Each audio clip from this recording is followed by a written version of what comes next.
तो क्या लगता है कि कहीं ना कहीं प्रभाव है, इंडिपेंडेंट संस्थान अपने आप को कहती है इलेक्शन कमीशन? देखिए, बहुत बड़ा सवाल है ये।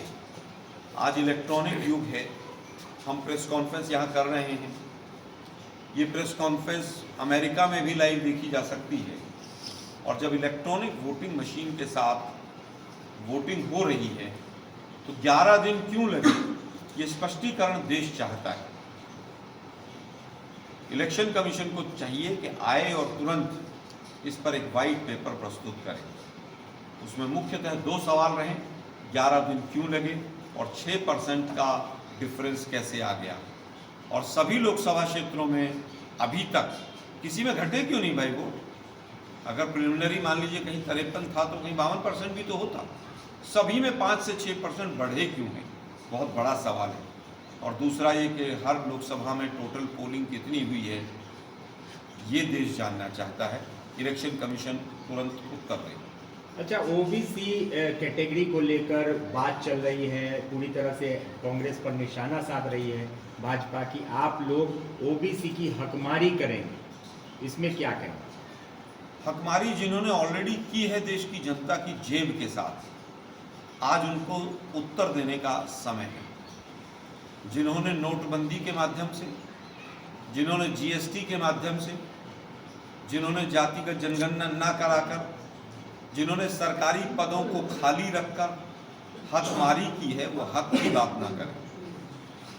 बार बार हिंदू मुस्लिम करने के लिए इस एजेंडे को लाया जाता है। 1994 में एक 4% का रिजर्वेशन मुस्लिम समाज को दिया गया, जिस समय पर देवगौड़ा जी मुख्यमंत्री थे। हमारी सरकार ने नहीं दिया, कांग्रेस ने नहीं दिया, देवगौड़ा जी ने दिया। आज देवगौड़ा जी की गोद में बैठी है भाजपा। वो जो आरक्षण दिया था वो धर्म के आधार पर नहीं था, वो इकोनॉमिकली बैकवर्डनेस के आधार पर था। और 94 के बाद 16 साल तक पूर्ण बहुमत की सरकार इन्होंने वहां कर्नाटक में चलाई। तो भाई अगर इतना गलत था वो देवगौड़ा जी का कदम, तो आप हटा देते।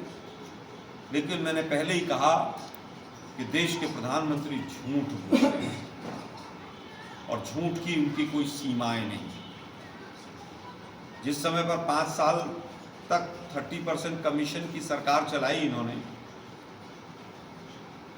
मुंबई की सरकार, 15 दिन पहले न्यायालय गए, न्यायालय ने स्टे दे दिया। अरे भाई, केंद्र में आप बैठे हैं, न्यायालय के स्टे के लिए आप आवाज उठाइए ना। देवगौड़ा जी ने रिजर्वेशन दिया, इकोनॉमिक बेस पे दिया, धर्म के आधार पर नहीं दिया।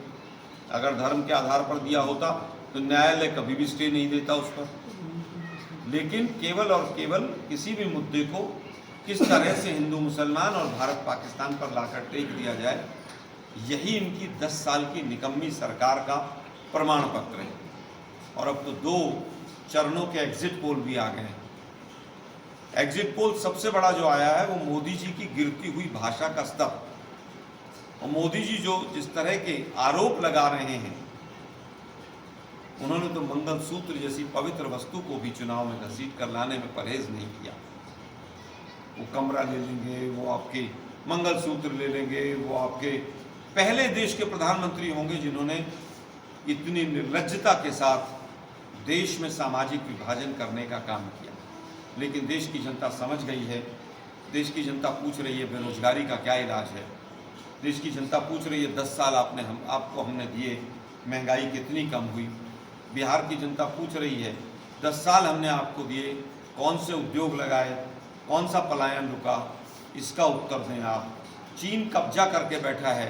नड्डा जी दोनों हाथ उठाकर कह के जाइए कि हम चीन को क्लीन चिट आगे से नहीं देंगे, क्योंकि देश के प्रधानमंत्री ने चाइना को भी क्लीन चिट दी कि ना कोई घुसा है, ना कोई घुसा हुआ है, ना कोई घुसने जा रहा है, और उसके बाद 20 दौर की बातचीत करते हैं।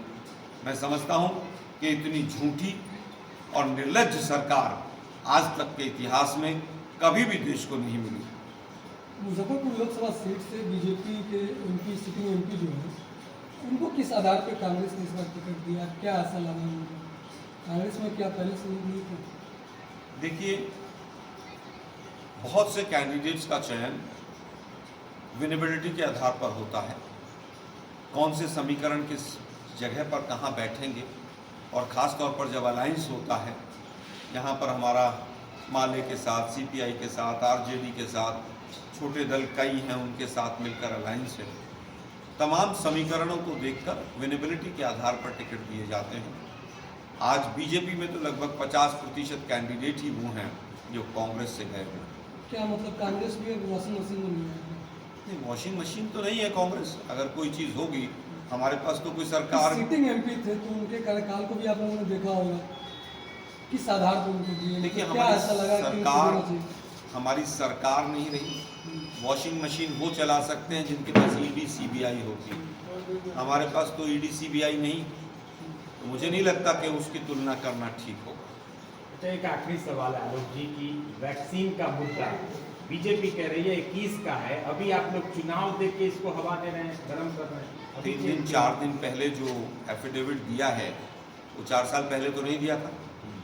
बीजेपी मानसिक रूप पर पूरी तरह से विक्षिप्त हो चुकी है। जो मुद्दा जिस समय पर आएगा तभी तो उठाया जाएगा।